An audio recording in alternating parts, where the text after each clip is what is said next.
Bonjour et bienvenue sur Pourquoi elle ne sait pas conduire, l'émission mensuelle sur Motor Live qui met en avant des personnalités féminines du monde du deux roues. Vous avez très bien accueilli le dernier épisode parce qu'on a déjà parlé du stunt, la dernière fois c'était le voyage, vous avez été au rendez-vous et dans les commentaires, et d'ailleurs on avait fait un petit concours et le nom du gagnant s'affiche juste ici. Merci à vous d'être toujours plus nombreux et aujourd'hui, je pense qu'il y a encore un indice là devant moi. J'ai eu un sidecar la dernière fois et là je passe à une sportive, une incroyable sportive. On va parler de compétition, on va parler de piste avec une invitée incroyable. Elle est pistarde, elle est motarde, c'est une femme de caractère. Alison est mon invitée dans Pourquoi elle ne sait pas conduire. Mais c'est qui Alison Lily ? Laissez-moi vous raconter l'histoire d'Alison. C'est une jeune femme qui, lorsque son ex-prince charmant lui montra sa monture, est tombée raide dingue amoureuse des deux roues. À 22 ans, elle passe son permis moto et se met en tête de faire de la piste. En à peine 6 mois de permis, avec une ER6N de 2006, elle décide de faire des sessions piste à Carole avec Riding Sensation.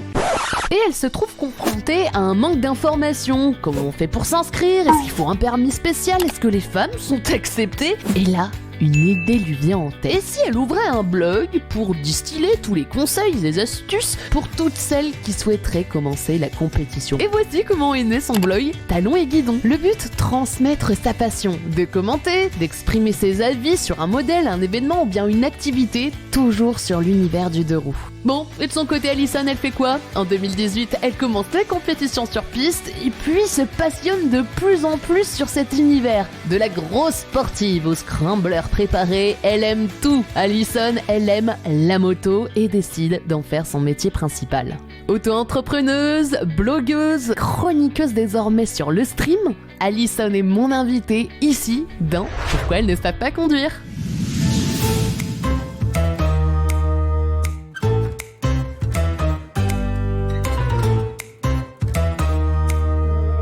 Et bah du coup, moi c'est Alison, vous me connaissez peut-être sur le blog Talons et Guidons, et du coup aujourd'hui c'est devenu une partie de ma profession puisque j'essaye des motos, je crée aussi des journées sur circuit avec des organisateurs et j'ai créé aussi notamment un jeu apéro, le premier, destiné au monde des passionnés du dos.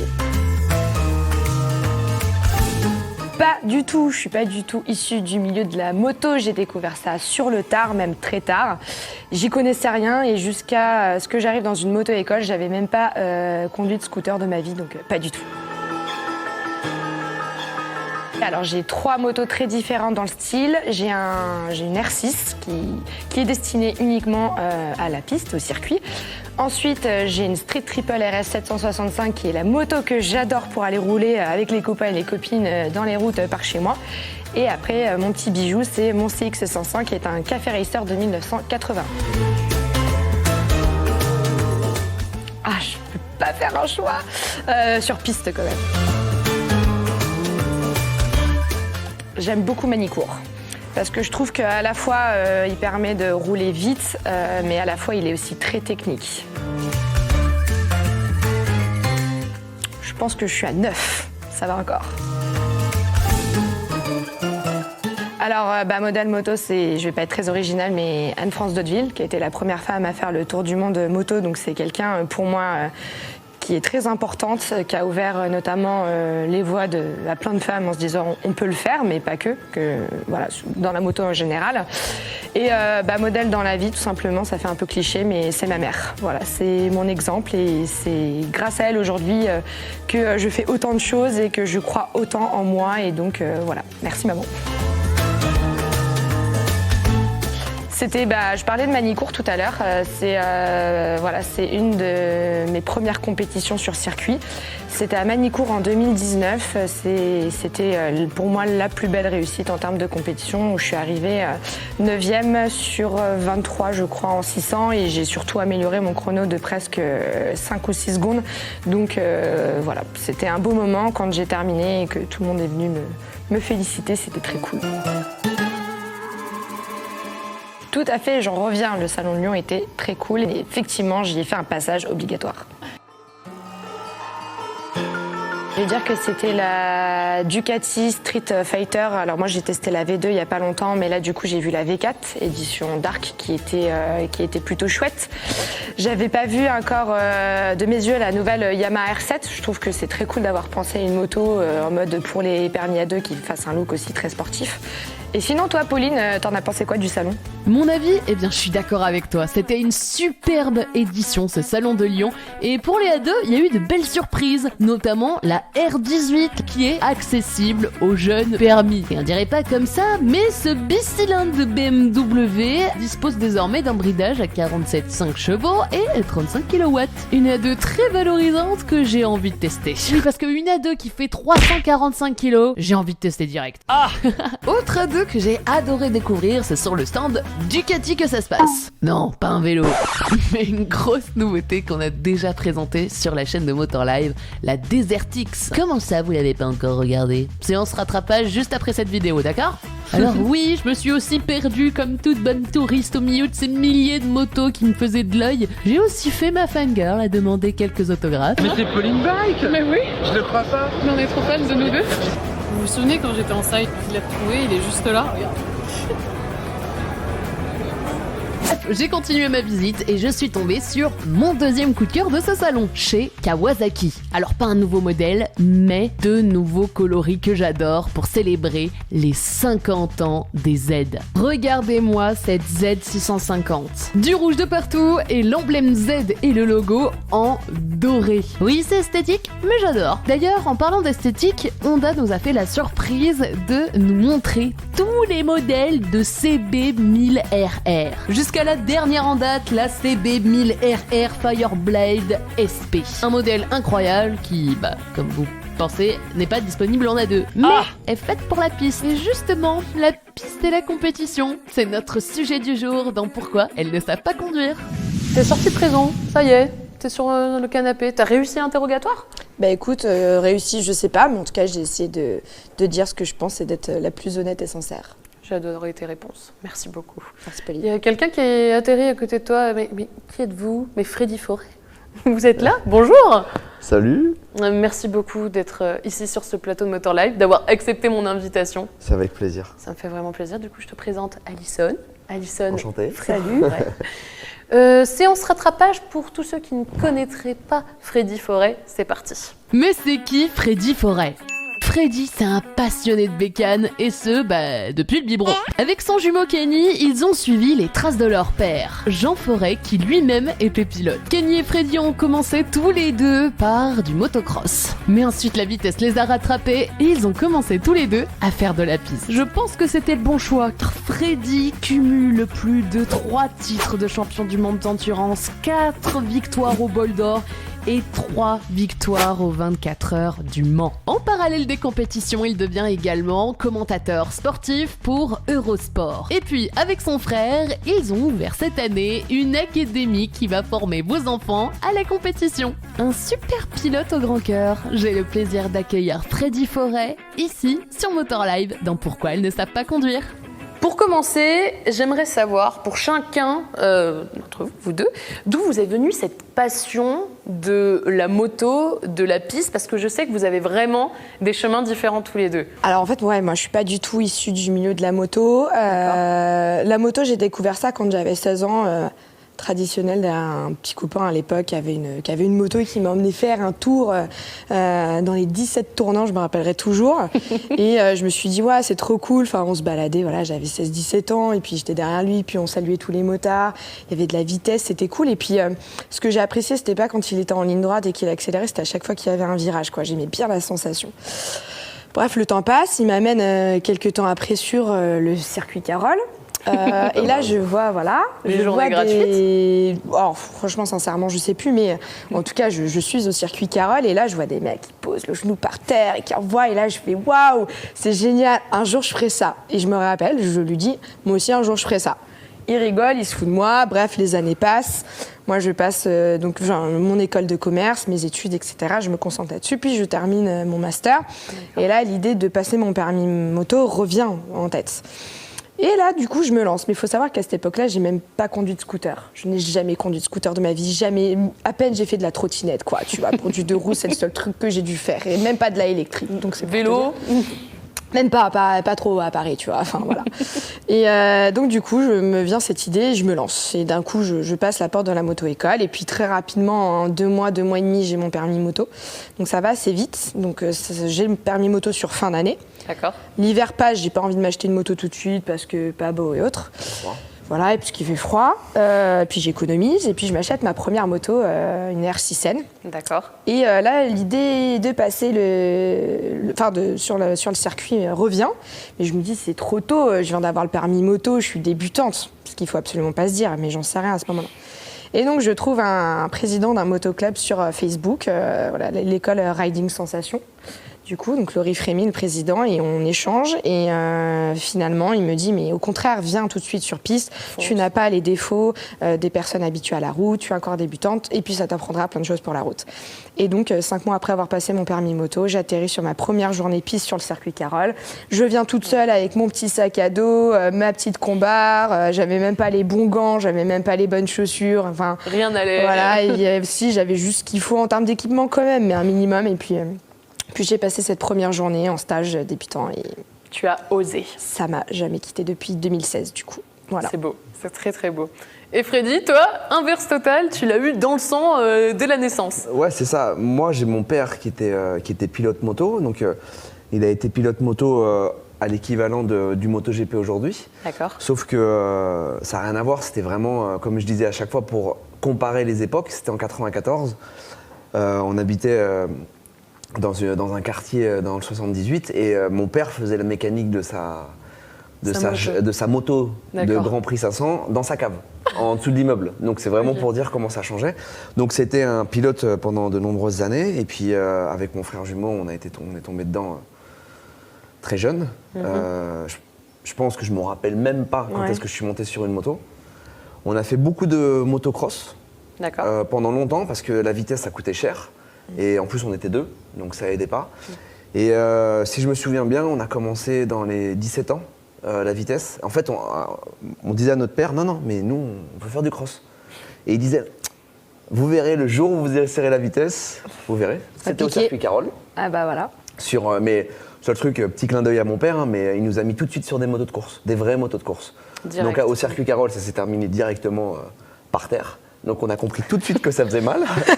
Mais au moins voilà. Les deux, vous êtes tombés direct? Non, moi je me rappelle que moi, sûr. Et ou alors peut-être pas la première, j'exagère un petit peu, c'était peut-être pas tout de suite, mais voilà. On a eu tout de suite, je me rappelle rouler en essayant que de mettre le genou, parce que c'était mon rêve aussi de mettre le genou. Et puis voilà, après on s'est retrouvés 2 mois plus tard sur la course de championnat de France au Mans. Le truc, voilà, on est arrivé avec des motos, les motos ont explosé parce que c'était des motos d'occasion, donc les moteurs explosaient, enfin, c'était une galère. Et l'anecdote de cette première course, c'est que je suis tombé dans une chicane. Le tour d'après, mon frère voit que c'est moi qui suis tombé, il me regarde, il retouche la même tache d'eau, il tombe au même endroit. Et je me rappelle, j'attendais que, pour dire comment c'était compliqué, j'attendais que mon père parte à sa course pour que je nettoie ma moto, pour qu'elle soit moi. Voilà. Et puis après, après, au fur et à mesure, j'avais cet objectif. Et ensuite, voilà, on est arrivé où est-ce qu'on est arrivé. Mais c'est dingue. Je trouve ça beau comme histoire quand même. Ouais. En dehors des compétitions, vous utilisez toujours la moto au quotidien ou pas? Alison, j'imagine que oui. Moto au quotidien, non. Vraiment, pour moi, c'est un loisir, la moto. J'ai pas pour vocation de la prendre tous les jours. Après, voilà, moi, je bosse à mon compte et donc chez moi. Donc, il n'y a pas d'histoire non plus de prendre la moto pour aller au travail, ni pour éviter les bouchons, puisque j'en ai plus là où je suis maintenant. Mais au quotidien, non, parce que c'est pas un réflexe le matin. Mais par contre, dès que j'ai envie de faire une balade, dès qu'il s'agit de faire des tests moto pour ce que je fais aujourd'hui ou autre, oui, c'est assez régulier, mais pas quotidien. D'accord. Et toi, Freddy? Alors moi, j'ai eu mon permis moto après avoir commencé la compétition. Ça, c'est dingue, je trouve. Donc d'ailleurs, j'ai failli rater mon permis parce que j'ai fait une trajectoire dans un virage. D'accord. Donc j'ai coupé une file. Donc le truc un peu dangereux. En circulation. Oui. Alors c'était pas en plein Paris, c'était où il y avait personne. Mais voilà, j'avais fait cette erreur-là. Donc, l'examinateur avait été indulgent. Mais non, je roule pas en moto. J'ai eu le plaisir de toujours avoir des motos à disposition grâce aux constructeurs avec qui je travaillais. Donc j'habite à Aix-en-Provence, j'ai des super routes, c'est le top et tout. Donc quand on voulait aller à la plage avec ma femme, on demandait une moto et oui, j'en profitais. Mais sinon, je roule très peu parce que la pratique de la moto qu'on connaît sur piste, c'est vraiment différent. C'est que du plaisir. Et sincèrement, sur la route, je respecte tous les motards parce que moi, je fais 1 heure de moto. Comme j'ai l'impression sur une moto une moto de piste, il faut que je contrôle tout. Ouais. Sur la route, je peux pas tout contrôler. Et si je contrôle tout, au bout d'1 heure, j'ai l'impression que j'ai fait 1000 km, tellement je suis fatigué. Et donc voilà, je fais vraiment pour le plaisir, mais j'en fais très peu. Tu sais te balader tranquille sur une moto sur route Jusqu'à temps qu'on me double pas, oui. Mais souvent, quand je prends ma moto, j'ai ma femme. Et elle est là pour me rappeler qu'on est 2 sur la moto. Bon, là, on a une belle bête, mais c'est quoi en fait qui change principalement par rapport à une moto de route? Alors, principalement, le châssis, le cadre et le brossillon, on le fait évoluer, mais ça, principalement, il y a la fourche qui est plus grosse, il y a des freins qui sont plus puissants. Pour les ravitaillements, il y a des changements de roues rapides, puisqu'on les change en 5 secondes, les 2 roues. Okay. Donc ça, c'est des gros changements. Ensuite, il y a les feux qui sont automatiques. Enfin voilà, il y a ça. Quelque chose de très important aussi en endurance, le réservoir. C'est un 24 litres et en règle générale, tu mets 24 litres en 3 secondes. Donc c'est vraiment quelque chose qui est. C'est pour ça qu'il y a les 2 valves, parce que pour ceux qui ne connaissent et c'est surtout qu'à rien, l'intérieur, ce qui est super intéressant, c'est qu'à l'intérieur, il y a l'essence qui a un chemin. Parce qu'en fait, si tu mets comme de l'eau, si tu mets de l'eau très vite, ça mousse. Et tu peux pas mettre vite. Et en fait, l'essence a un chemin pour aller tout en bas. Le réservoir va sous la selle et va se placer à un endroit pour que ça évite de faire de la mousse et que tu puisses mettre les choses très rapidement. Et en fait, le CERT, qui est une référence là-dessus, c'est que tout est démontable très rapidement. Donc en fait, on peut enlever l'avant de la moto en une partie, on peut enlever l'arrière de la moto très rapidement. D'accord. Donc voilà très rapidement. Le moteur est un peu plus puissant, mais la fiabilité en endurance est plus importante que la performance. Je reprends une phrase que tu as dite lors d'une interview. Peut-être que tu t'en souviens plus. La place de la femme sur une moto n'est pas derrière le conducteur. Et ça, je trouvais ça beau quand même comme phrase. D'ailleurs, ça rejoint ce que tu viens de dire. Et on va commencer aux questions féminines. Une femme au milieu d'un milieu d'hommes, est-ce que ça n'a pas été trop dur? Est-ce que tu as déjà eu des contraintes face à ça? D'être au milieu des hommes? Ouais. Non, d'ailleurs, quand je disais la place d'une femme n'est pas derrière en moto, ce n'est pas forcément. Si elle a envie d'être derrière, par exemple, ma mère adore être passagère, elle se verrait pas du tout piloter. C'est juste que c'est pas. Voilà, on peut très bien être devant, derrière, qu'on soit un homme ou une femme. Moi, j'ai pas eu j'ai pas rencontré plus de problèmes que ça. L'idée, c'est pas d'être féministe et de dire que tous les mecs nous acceptent pas, ce qui est faux. D'ailleurs, aujourd'hui, la plupart sont hyper bienveillants, gentils, et on trouve beaucoup de coachs et sont patients. J'ai pas eu tant de problèmes que ça. Par contre, il reste, il en reste un corps certain et qui ont du mal avec ça. Oui, voilà, on a vu des remarques. Généralement, moi, en tout cas dans le milieu de la piste, je le vois par exemple sur le côté où certaines filles sont sponsorisées et on va avoir des réflexions du style que c'est parce que c'est une fille alors qu'elle avance pas ou autre, ou des choses comme ça, ou qu'une fille, même si elle réussit, elle roule vite pour une fille, t'es pas obligé d'ajouter le pour une fille. Soit elle roule vite, soit elle roule pas vite, t'es débutant, t'es intermédiaire ou t'es expert, peu importe le pour une fille. Voilà, c'est des petites choses comme ça, encore que pour moi ça mérite d'être gommé. Maintenant, je peux pas dire que j'ai rencontré plus de soucis que ça aujourd'hui. D'accord. Et bien justement, au niveau financier, est-ce qu'une femme, elle trouve les sponsors nécessaires plus facilement qu'un homme ou pas?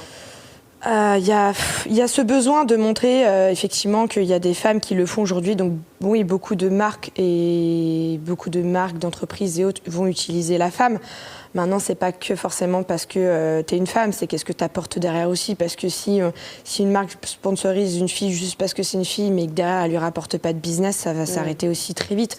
Bien sûr qu'aujourd'hui, il y a un engouement pour la moto au féminin et que beaucoup de marques utilisent les figures féminines de la moto, peu importe la discipline. Voilà, mais je comprends aussi certains pilotes qui peuvent être frustrés aujourd'hui parce qu'ils font d'énormes performances, des résultats, et qui vont sponsoriser qu'une fille qui fait des chronos encore d'intermédiaire et qui va être choyée. Je comprends cette frustration parfois. Je dirais que voilà, ce qui compte, c'est juste que chacun s'y retrouve dans leur business, la personne qui est sponsorisée, qu'elle soit contente et que la marque elle ait en retour ce qu'elle attend, c'est-à-dire que ce soit de la visibilité, du trafic, du chiffre d'affaires, l'organisation d'événements, peu importe, mais oui, il y a beaucoup de filles sponsorisées aujourd'hui, mais pas que. Je pense qu'il y a une question de performance, mais il y a aussi une question d'attention derrière, de marketing, voilà, d'image aussi. Est-ce qu'il est nécessaire d'avoir une force herculéenne? Est-ce que tu as eu besoin d'une préparation physique pour la piste? Toute personne, alors ça dépend ce que tu fais. Si tu es le type de personne qui va vouloir faire du roulage comme ça 3-4 fois par an pour t'amuser, si tu n'arrives pas à finir tes sessions, après c'est ton problème. Tu rentres tranquille. Voilà, c'est ça. Non mais chacun il voit ce qu'il a envie de faire. Par contre effectivement, les années où j'ai fait un peu de compétition, je vais pas ton niveau ni ton palmarès, c'est la même chose. Un peu de compétition. C'est le même principe. Ouais. Voilà, le principe étant qu'il faut quand même tenir une course et il faut quand même s'entraîner. Ouais, j'ai fait de l'entraînement, mais du crossfit, mais c'était plus pour le cardio peut-être. Alors il y a le cardio, mais il y a aussi ce côté où tu dis si t'en as marre ou si t'es fatigué, non en fait tu te rends compte que t'as des ressources encore. Et c'était pour tout ce côté, déjà pas te déprimer, pas baisser les bras. C'est aussi du travail, c'est beaucoup de travail mental. Ça arrivait moi dans des qualifs de sortir et d'avoir envie de jeter le casque et de me dire mais là en fait je la fais même pas la course parce qu'en fait là non je suis désolée avec ces chronos là en fait non. Elle sert à rien pour toi. Ouais. Voilà. Et là il faut ce moment où toi tu recherches ce que tu as déjà travaillé dans CrossFit ou autre type de préparation.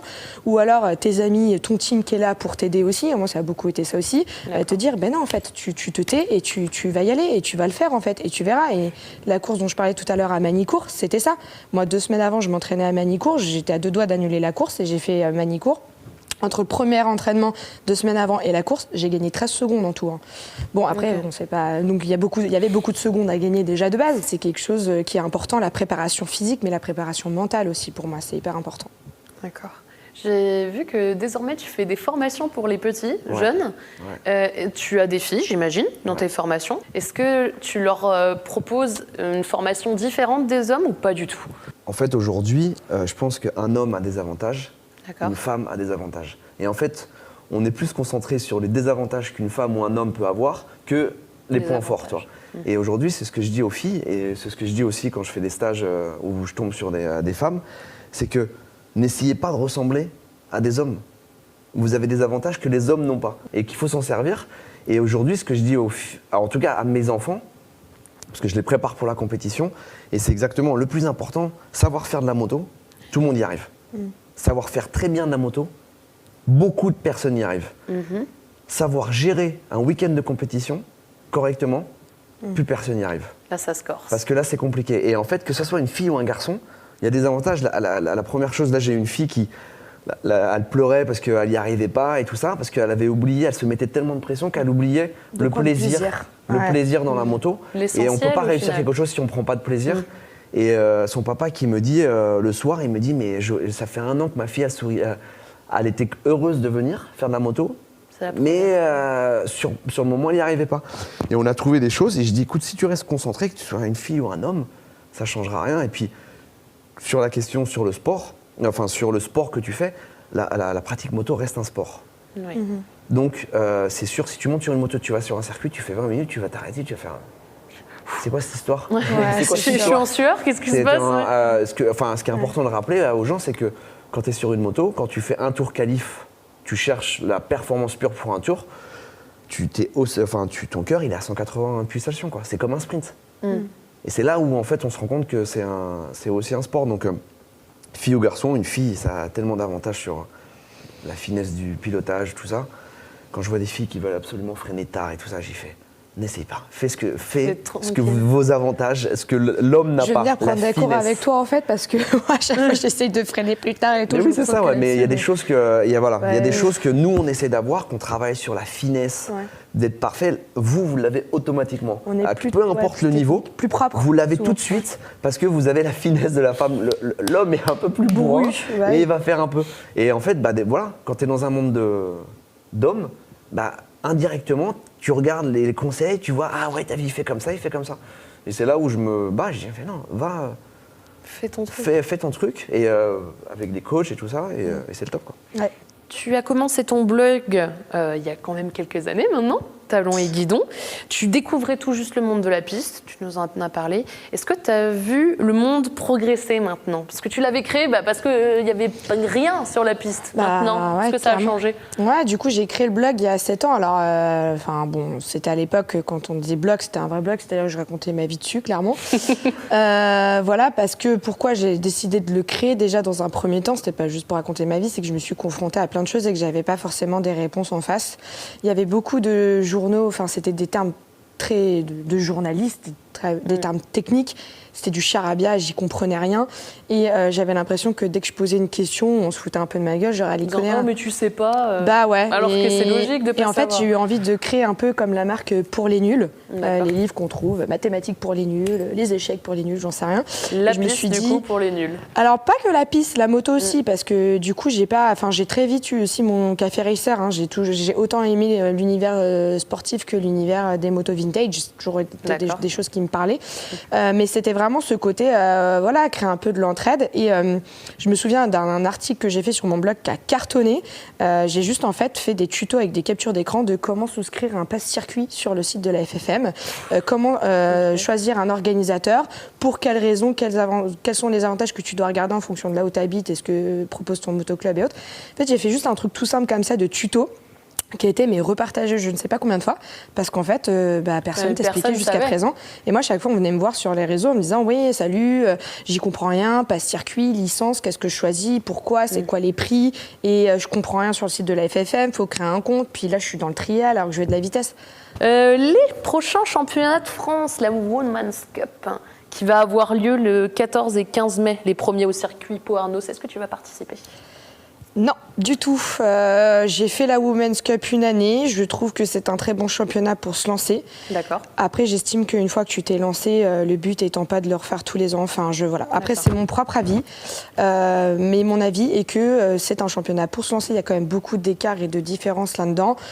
Voilà, j'ai fait ce que j'avais à faire avec. Ça m'a permis de me lancer, d'apprendre un départ arrêté, tout en confiance, en étant plus rassurée. Voilà.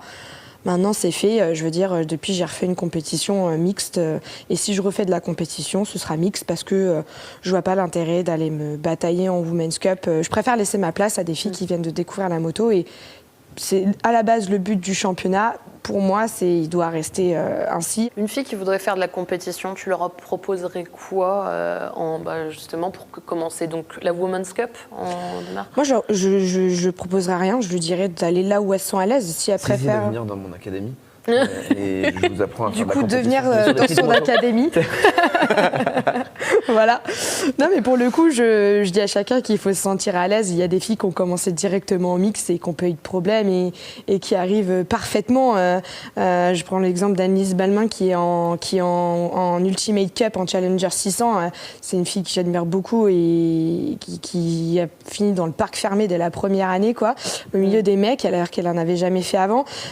Tout comme il y a des filles comme mon propre profil qui a préféré choisir la Women's Cup pour se lancer qu'avec des filles parce que cette crainte d'être contre les mecs, sentez-vous à l'aise avec ce que vous faites.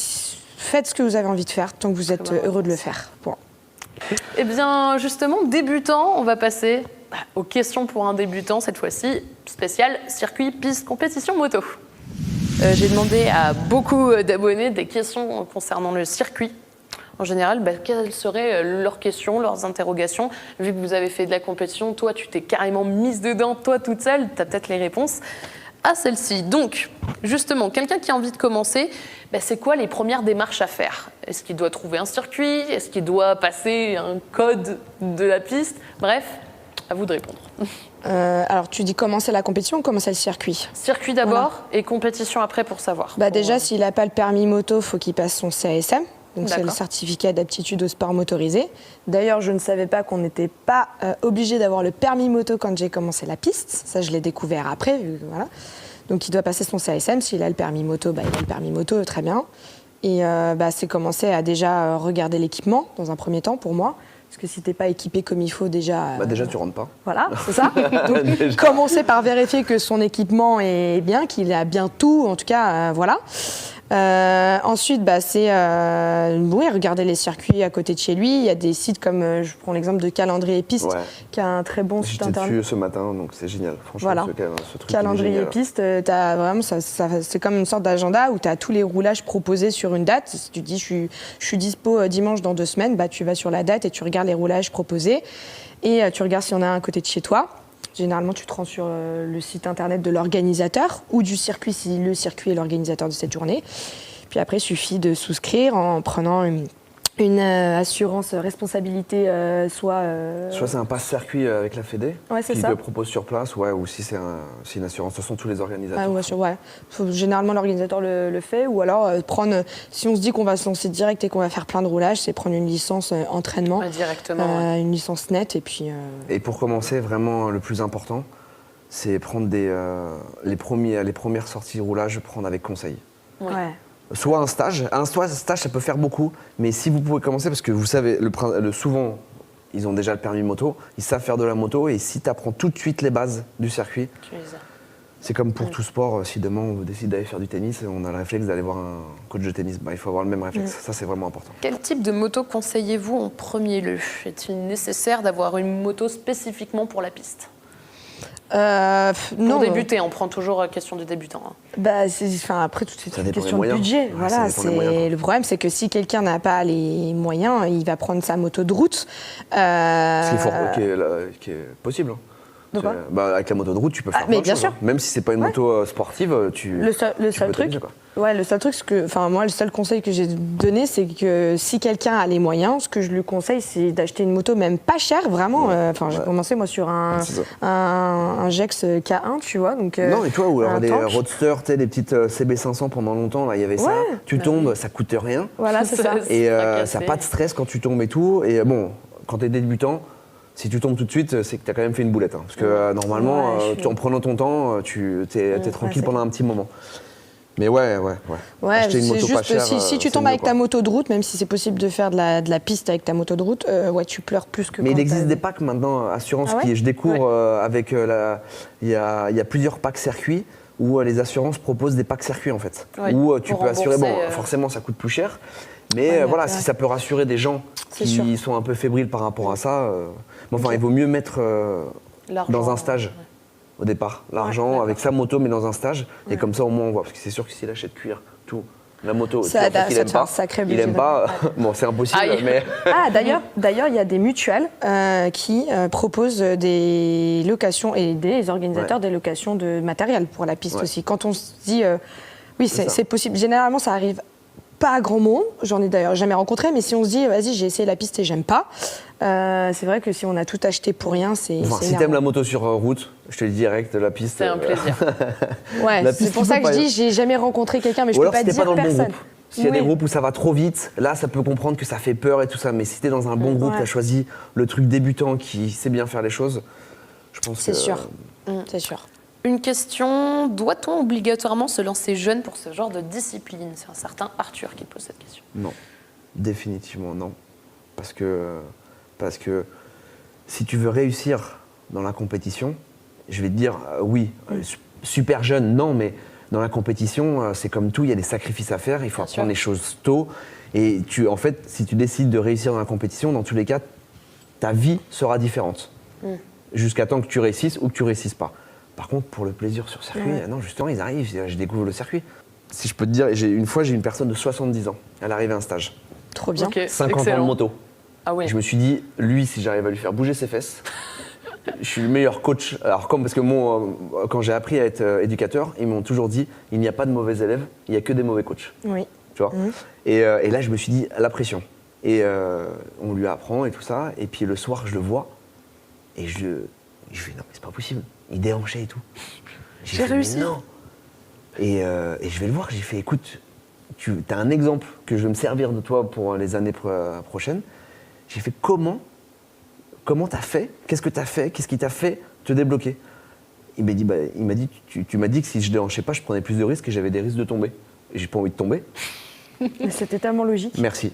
Voilà, ok, merci. Tu vois, et en fait, tu vois, comment dire, l'ego qu'on peut avoir par rapport à l'envie de bien faire, à l'envie d'avoir un chrono, nous fait faire des bêtises. Si on arrive à contrôler cette adrénaline, et se dire écoute, je suis safe, et bah, ce qu'on peut retrouver chez les femmes comparé à des hommes au départ, on le retrouve chez les personnes plus âgées qui se disent attends, moi j'ai quand même une boîte à faire tourner, j'ai ça, je ne veux pas prendre de risques et voilà. C'est sûr. Et on va terminer sur 3 qualités qu'il faut avoir pour la piste. Vas-y, je commence par toi, Alison. Ok. On va voir si c'est différent avec Je Fred. dirais être persévérant, parce que parfois on peut, je prends mes cas à moi, on peut se dire on va avoir envie de lâcher quand on est dans une période de bas, parce qu'on n'est pas tout le temps en Ça progression. c'est pour la compétition ça. Non, Persévérant même pas. ouais, non, je dirais pas, même en loisir, sans parler Ouais. de compétition, il y a des moments où tu as envie de lâcher, parce qu'il y a des journées où tu n'y arrives pas. C'est dur. C'est comme tout sport, hein, mais c'est Ouais. pas forcément la moto. Il y a des journées où c'est bien, et puis il y a des journées où tu as envie de pleurer parce que tu n'y arrives pas, alors que la fois d'avant, tu y arrivais. C'est pas pourquoi. Attentif, super attentif, mais attentif aux conseils. Pas forcément, oui, bien sûr. Bah je aussi suis attentif, attentif à la en route. général ça, Toi ça marche bien, ça marche bien. Voilà, et ouais, non, j'ai pas de. T'as un autre exemple, toi? Moi le premier que je mets, c'est l'humilité. C'est qu'à chaque fois que tu montes sur ta moto, peu importe ton niveau, t'emballes pas. Parce Ah ouais. que ça se termine toujours mal. Si tu prends trop confiance, tu t'emballes pas. Donc l'humilité, c'est vraiment le plaisir. Le plaisir, parce que si tu te fais pas plaisir, t'embêtes pas sur un Ouais, sport c'est mécanique qui te faut. Mais tu sais quoi, on en a fait 3, nous deux. Voilà, je trouve ça pas mal. Voilà, c'est Hein très bien. Voilà, même 4, moi ça me va très bien. Bon, quels sont vos projets pour l'avenir? Toi, qu'est-ce qui se passe dans ta vie, Alison? J'ai vu que tu avais sorti un jeu. Ouais, tout à fait. Il Tu est peux juste nous en là. parler pour Ride terminer Trippers. Voilà, ouais, bah écoute, idée folle, hein, la moto. Il aurait fallu mettre des chips autour. pour illustrer. Ça aurait été mieux, toi. Ouais, mais tu vois, tu peux même y jouer comme ça dans l'herbe sans forcément avoir quoi que ce soit à manger. Je dis jeu apéro, en vrai, c'est un jeu de cartes, hein, voilà, Ouais. parce que le but n'étant pas de picoler et qui est sympa et qui est fun. Et donc j'ai créé voilà Ride Trippers, qui est un jeu de cartes. Bon, il y a 3 thèmes de cartes différents, c'est une pioche et puis C'est sympa. ça permet de faire un peu sa culture générale, d'apprendre des choses tout en passant un moment convivial avec parfois des gages, des malus, des bonus. Voilà. Bien. Des compétitions à venir? Cette année, j'ai décidé de ne pas faire de compétition. C'est un choix personnel parce que du coup, bah, voilà, j'ai tous ces projets-là et parce que j'ai aussi énormément de projets route. Moi, je te suivrai avec plaisir. Voilà. Mon cher Freddy, toi, tu proposes, du coup, on en a parlé, des formations pour les petits. Tu peux m'en parler un peu plus? C'est un moment charnière de ma vie de pilote et de après-pilote. D'accord. J'ai une sale blessure qui a fait que je suis parti des circuits. Et donc là, je suis en train de me poser la question, qu'est-ce que je fais? Est-ce que je continue? T'arrives à Est-ce que j'arrive au moment charnière? On a... a toujours voulu, Ouais. voilà, la compétition, c'est une vie vraiment différente. Et j'ai ouvert avec mon frère une académie pour les enfants. On essaie de faire des packages pour les parents pour que ça leur coûte pas de l'argent, moins d'argent pour qu'on sorte plein de nouveaux petits pilotes. Donc voilà, c'est un truc assez audacieux. Eh bien, merci d'avoir accepté ces invitations. Je crois qu'on a un cadeau pour nos abonnés qui nous suivent. On vous permet de remporter Ride Trippers, du coup, le jeu de société d'Alison. On le fait dédicacer? On a le droit. Tout à fait, on le fait dédicacer. Très bien, Voilà. dédicacé, rien que pour vous, pour participer. Comme d'habitude, il suffit de mettre un commentaire avec marqué « Je participe ». Super. Et pour ceux qui ne l'auront pas gagné, après, il est sur le site Et internet. est-ce qu'il y a Voilà. ceux qui mettent pour les chips? Ça passe aussi, quoi. Et pour les chips, pourquoi Et pour les pas. chips. Le mec, il lâche pas l'affaire. Non, mais je Il veux mes préfère chips. chips. Je veux mes chips. Voilà. Merci beaucoup d'avoir regardé la vidéo et à bientôt pour un nouveau « Pourquoi elles ne savent pas conduire ».